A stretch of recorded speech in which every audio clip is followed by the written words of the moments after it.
हाजरा ने अपने तासुरात बता दिए कि एक माँ और उसके सामने बेटे के गले पर खंजर का निशान पड़ जाए। तेरा अतिया है इस्माइल, तुमने अता किया है मुझे, मैं इसके लिए तड़पी हूँ, रातों को जागी हूँ। ये हुआ क्या? ये कैसे खंजर का निशान पड़ गया? सदमे में मौत वाक़ई हो गई। अली असगर को लेके हुसैन आए।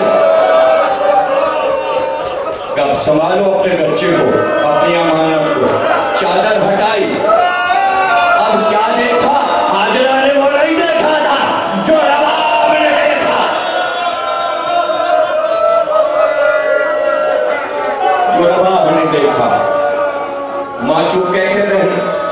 वहाँ हाजरा चुप नहीं रही, वो भी माँ थी, यहाँ रबाब भी माँ है। तवज्जो कीजिएगा, ना वहाँ हाजरा चुप रही, ना यहाँ रबाब चुप रही। जब आप सूरा पढ़ते हैं, क्या पढ़ते हैं? इन्ना अतैना कल कौसर फसल्ले ले रब्बिका व नहर। नहर नहर कहते हैं ऊंट की कुर्बानी को नहर कर देना। कुर्बानी बकरे के लिए ज़बीहा, बकरे के लिए, भेड़े के लिए, ऊंट के लिए ज़बीहा नहीं बोलते। नहर, नहर कर दो। ऊंट को नहर किया जाता है किस तरह? ऊंट को खड़ा कर देते हैं सामने और उसके बाद तलवार या नेजा लेके काफी दूर से दौड़ते हुए आते हैं और उसके दिल के ऊपर ऊंट के नेजा काटते हैं, तलवार मारते हैं बीच से और वो ऊंट गिर पड़ता है। इसे कहते हैं नहर करना। ऊंट लेटाया नहीं जाता, खंजर नहीं चलाया जाता, बकरे और बकरी की तरह ऊंट को दौड़ते हुए जाते हैं और बड़े हथियार से उसके नरखरे पर हमला करते हैं। इसे अरबी में कहते हैं नहर करना। क्या देखा रबाब ने? हमें तो पता भी ना चलता कि हुआ क्या था। जब चादर हटाई तो अली असगर से तो खाते हुई कहा, मेरे बेटे, मुझको तो ये पता ही नहीं था, मुझको तो ये मालूम ही नहीं था कि अरब में 6 महीने के बच्चे को नहर किया जाता है। नहर किया जाता, तुझे तो नहर कर दिया गया।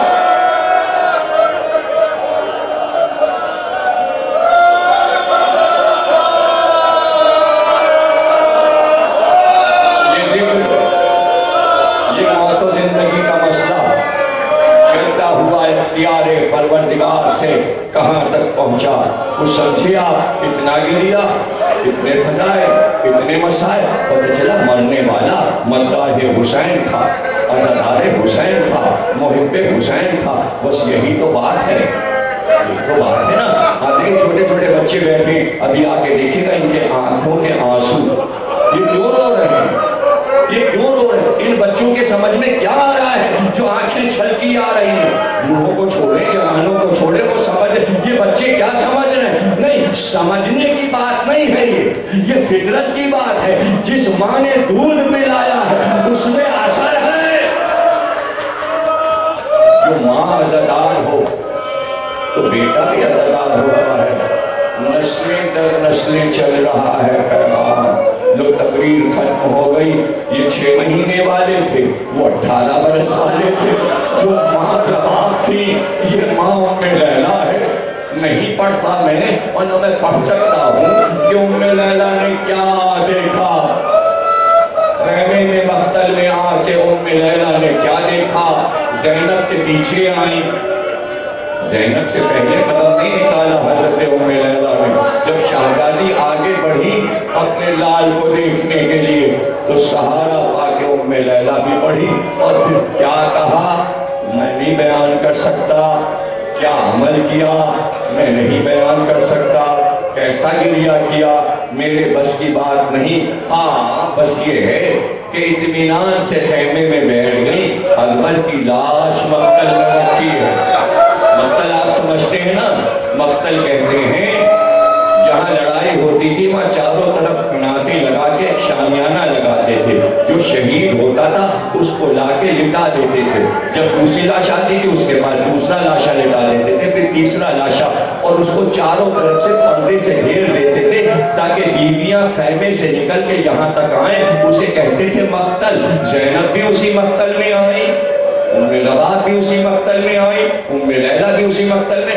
شہیدوں کو دیکھنے کے لیے اس میں بے پردگی نہیں ہوتی تھی، اس لیے کہ چاروں طرف قناتیں لگی تھی، اور وہاں لاشوں کو محفوظ کیا جاتا تھا، میدان سے اٹھا کے لایا جاتا تھا۔ اس کو کہتے ہیں مقتل، اور جہاں لڑائی ہوتی تھی اسے کہتے ہیں رن، میدان جنگ۔ میدان جنگ ہے جہاں سے لاش لائی گئی۔ سمجھ رہے نا آپ میری بات کو؟ یہاں بیویاں آ جاتی تھی، لاش پہ روتی تھی، اس لیے کہ چاروں طرف پردہ تھا، کوئی دیکھ نہیں سکتا تھا، مقتل کو کوئی نہیں دیکھ سکتا تھا۔ تو ام لیلہ کو اطمینان تھا، مقتل میں لاش رکھی ہے، رات گزر گئی، شام غنیمہ کے بعد رات گزر گئی، صبح آ گئی۔ بس صبح کو ایک جملہ سنا گیا، ام لیلہ کا ایک جملہ، رات بھر کچھ نہیں بولی، صبح کو ایک جملہ بولا گیا، اور وہ جملہ یہ تھا، صبح ہو گئی میرے لال اب تک اذان کی آواز۔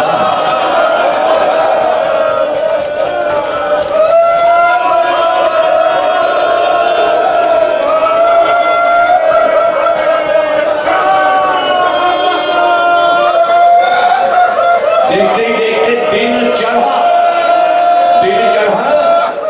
چند گھنٹے گزرے کہ حکم آیا کہ سرے ساتھ کا سب کو لاؤ، لے چلو، اونٹوں پہ بٹھاؤ، لیکن دیکھو مقتل کی طرف سے لے کے آنا جہاں لاشیں پڑی ہیں۔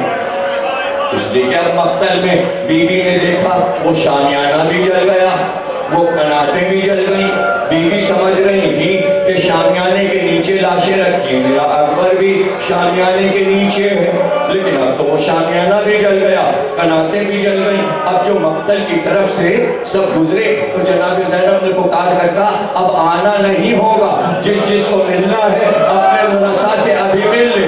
جیسے ہی جناب زینب نے یہ کہا، ہر بیوی دوڑ کے گئی اور اپنے شہید کو پہچاننے لگی، اس لیے کہ ابھی سر نہیں کٹے تھے، سب کا سر موجود تھا۔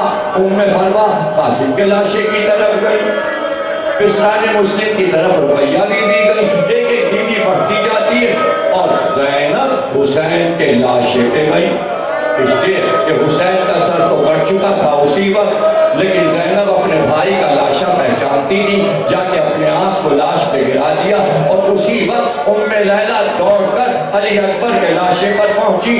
تقریر کے آخری جملے، دونوں زانو زمین پہ رکھے، علی اکبر کا سر اٹھایا اور زانو پہ رکھ لیا، کہا علی اکبر کیا سینے میں بہت درد ہے؟ ماں کو تو بتاؤ یہ زلفیں کیوں اتنی خاک آلود ہے؟ اکبر پیاس کا کیا عالم ہے؟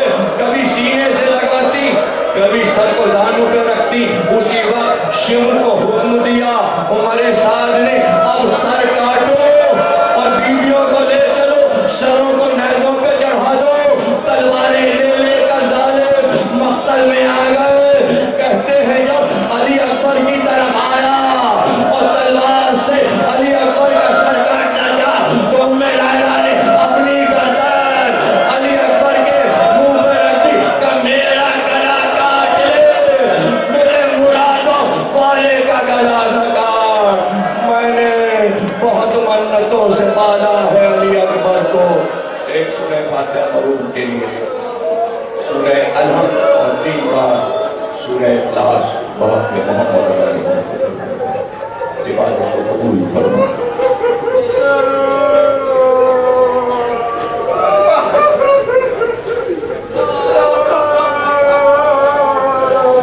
بارلہ مرحوم کو جوار رحمت میں، اعلیٰ علم میں بلند مرتبہ عطا فرما، ان کے رسل کو، ان کے غم رسل جو بھی مومنین مر چکے ان کو اعلیٰ مرتبہ عطا فرما، جو بیمار ہیں ان کو شفا عطا فرما، جو مومنین عزیزہ سے مشرف ہونا چاہتے ہیں مشرف فرما، امام زمانہ کا روح فرما، تاجیل فرما۔